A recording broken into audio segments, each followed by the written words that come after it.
इस मूवी में हमें बताया जाता है कि तकरीबन आज से 2 साल पहले एक अमेरिकन फैमिली ने डेजर्ट क्रॉस करते हुए रॉन्ग टर्न ले लिया था और वो उस रोड पर चलते चलते एक मिलिट्री एरिया तक पहुंच जाते हैं। उस एरिया का नाम सेक्टर 16 होता है। इस फैमिली के साथ बहुत बुरा होता है क्योंकि नेक्स्ट मॉर्निंग तक उस फैमिली के आधे मेंबर मारे जा चुके होते हैं। इसके बाद आर्मी ने वहाँ सर्च एंड डिस्ट्रॉय मिशन शुरू कर दिया और जिसके बाद मुझे पता चलता है कि वो जिस फैमिली के साथ वो कोइंसिडेंस हुआ था वो कोई और नहीं बल्कि वो फैमिली थी जिसको हमने पार्ट 1 में देखा था। इसके बाद हम देखते हैं कि कुछ साइंसदान उस सेक्टर 16 में अपना काम शुरू कर देते हैं और उनकी फ़ाज के लिए एक सीनियर कर्नल को मामूर किया जाता है और वो अपनी ड्यूटी बहुत अच्छे से परफॉर्म कर रहा होता है। ऑपरेशन के दौरान एक डॉक्टर हिल्स पर था जबकि वो दूसरे डॉक्टर जो बेस में था उससे रब्ता करने की कोशिश करता है लेकिन उसे कोई रिप्लाई नहीं आता।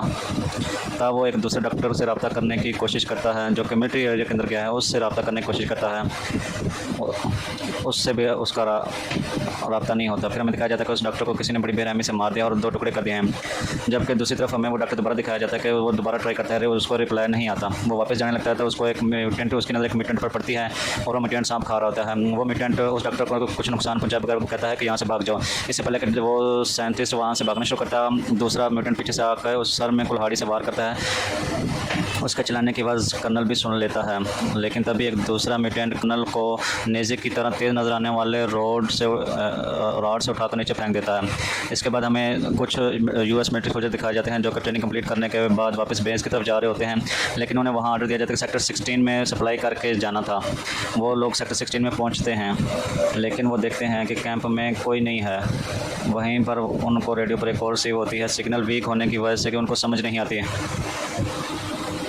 इसी दौरान थोड़ी देर बाद उनको पहाड़ी पे कुछ नज़र आता है जो कि देखने के बाद कमांडर ये फैसला करता है कि वहाँ ऊपर कोई हमसे मदद मारने की कोशिश कर रहा है। वो अपनी पूरी टीम को सर्च एंड रेस्क्यू मिशन करने का हुक्म देता है। सार्जेंट उन सब सोल्जर को खुद लेकर आगे बढ़ता है और 2 सोल्जर जिसमें मेल का नाम नेपोलियन और फीमेल का नाम एमरॉन होता है बेस में रुकने का हुक्म देता है क्योंकि अगर वहाँ कोई और आ जाए तो उसको पास रहें।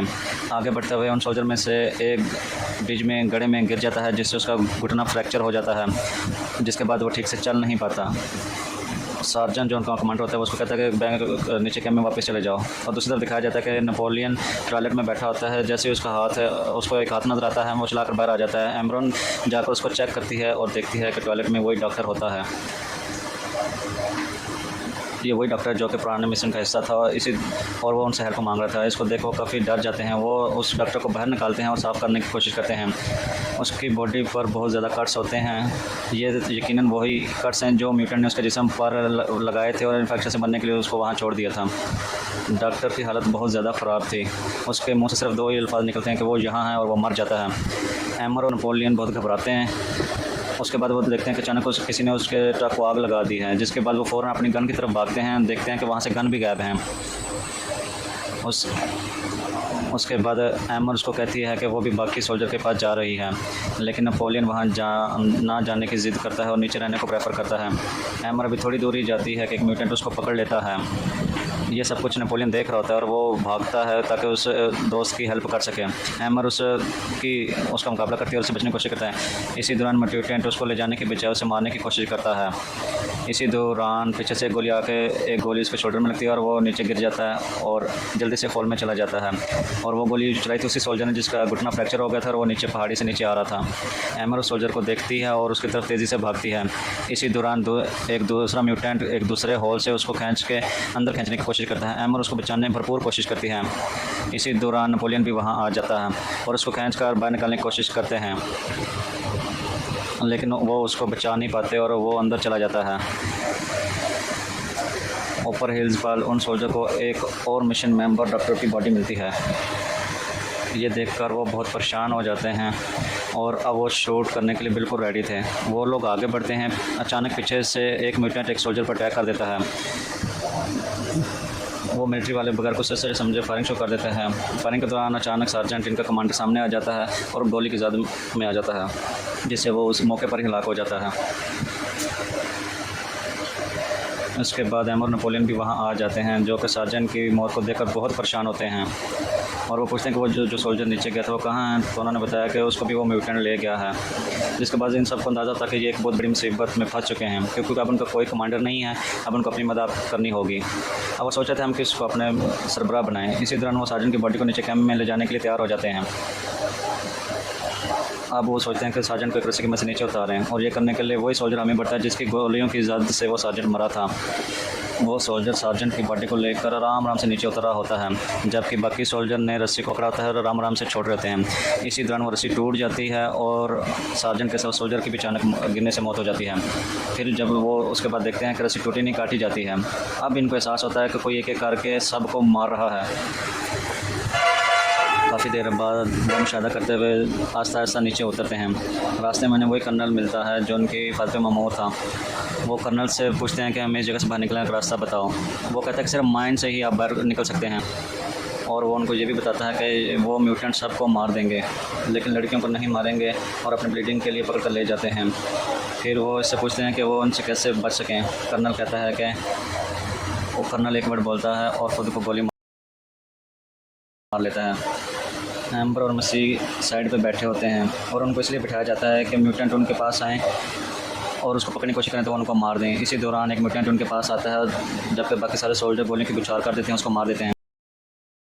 इसी दौरान एक म्यूटेंट उनके पास आता है, जबकि बाकी सारे सोल्जर गोलियों की बौछार कर देते हैं, उसको मार देते हैं। एक जो बाकी सारी लड़कियों से अलग होती है, म्यूटेंट उसके पास आता है, उसको उठा कर ले जाता है गार में, और बाकी जो मिलिट्री वाले होते हैं उसके पास को फॉलो करते करते माइन तक पहुँच जाते हैं। उनमें से एक सोल्जर उनके साथ आगे माइन में नहीं जाना चाहता था और वो उनको छोड़कर अकेले ही बाहर निकलना शुरू होता है। जैसे भी बाहर निकलता है, एक म्यूटेंट उसको बाल से पकड़ कर उसका हाथ ही काट देता है, जिससे वो नीचे गिर जाता है और मर जाता है। बाकी जो 3 लोग हैं वो उस माइन में काफ़ी आगे तक निकल जाते हैं। तब उसके दौरान ही नेपोलियन एमर एक डिक में गिर जाते हैं, जो कि सीक्रेट जगह होती है, और बेहोश हो जाते हैं। बाकी जो सोल्जर रह गए थे वो किसी तरह उन तक पहुंचने की कोशिश करते हैं। दूसरी तरफ वही म्यूटेंट बैठा एमर को पकड़ लेता है। तब नेपोलियन ने एक पत्थर से वार करना शुरू कर देता है और उसको मार देता है। इतनी ही देर में एक और म्यूटेंट वहां आ जाता है, जो कि अंधा होता है। वो सिर्फ उनकी स्मेल से ही उनको महसूस कर रहा था। उससे बचने के लिए वो दोनों एक सीक्रेट डोर से नीचे गिर जाते हैं और वहाँ पर उनको एक और म्यूटेंट मिलता है। ये वही म्यूटेंट है जिसने डॉक्टर को भागने के लिए कहा था। असल में वो एक अच्छा म्यूटेंट था जो लोगों को नुकसान नहीं पहुंचाता था, बल्कि उनको फ़ायदा देता था, लोगों की हेल्प करता था। वो उन दोनों को छुपा लेता है। तभी बचे हुए 2 सोल्जर भी वहाँ आ जाते हैं और वो ब्लाइंड म्यूटेंट अंदर उन पर फायरिंग कर देता है, जिसमें से एक गोली सोल्जर को लगती है। दूसरा सोल्जर उसको गोलियों से मार देता है, लेकिन एक गोली दूसरे सोल्जर को भी लग जाती है। नेपोलियन उस सीक्रेट डोर की वजह से अपने पास बुला लेता है। एटलीस्ट वो म्यूटेंट उन चारों को बाहर ले जाने में उनकी मदद करता है और उनको बाहर ले जाने में मदद करता है। यहाँ गार में वो बहुत अजीबोगरीब चीज़ें देखते हैं, जहाँ पे तरह तरह के बॉडी के पार्ट्स लटकाए हुए थे। वहाँ पर उनको अपने साथियों के डेड बॉडीज़ के पार्ट मिलते हैं। वो रोना शुरू कर देते हैं, उनको बहुत दुख होता है। तभी वो सोल्जर को कुछ होना शुरू हो जाता है, जिसको गोली लगी थी वो वहीं पे गिर जाता है और उनके सामने उसकी डेथ हो जाती है। अब वो लोग इसकी बॉडी को नहीं छोड़ना चाहते थे और वो कहते थे हम इसको साथ लेकर जाएंगे, तो उसकी बॉडी को लेकर आगे चलना शुरू कर देते हैं। तो रास्ते में ही उन दोनों की आपस में बहस हो जाती है कि हम इसको लेकर जाएंगे। वहाँ पर एक और सोल्जर था जो सेल्फिश था, वो कहता है कि हम इसको लेकर नहीं जाएंगे और अकेला जाएंगे।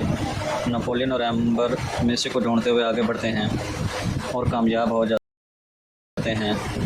इसी दौरान सेल्फिश सोल्जर को बहुत सारे डायनामाइट्स मिलते हैं और वो डायनामाइट्स के बॉक्स को उठाकर बाहर निकलने लगता है, लेकिन उसको ये नहीं पता होता कि वो सिर्फ एक ट्रैप था म्यूटेंट का।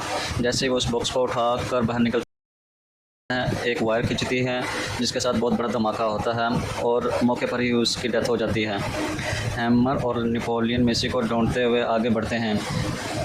इसी दौरान एक म्यूटेंट उसके ऊपर हमला कर देता है। वो दोनों मिलकर उस म्यूटेंट को मार देते हैं और वो जैसे थोड़ा सा आगे बढ़ते हैं तो वो मेसी को ढूंढने में कामयाब हो जाते हैं। वो मेसी को खोल कर वहाँ से निकलने की कोशिश करते हैं।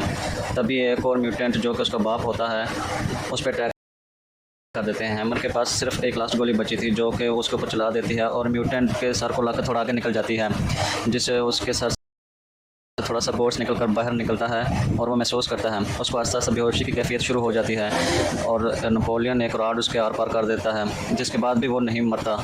न्यूटन काफ़ी ताकतवर होता है। उसके बाद नेपोलियन गन से मारना शुरू कर देता है और उसके मुंह पर मार कर उसकी मौत कर देता है। उसके बाद तीनों आहिस्ता आहिस्ता बाहर निकलने में कामयाब हो जाते हैं, जिसके बाद हमें दिखाया जाता है कि कोई एक ऐसा बच जाता है जो कि उनको देख रहा होता है। इसी के साथ ही मूवी का एंड हो जाता है।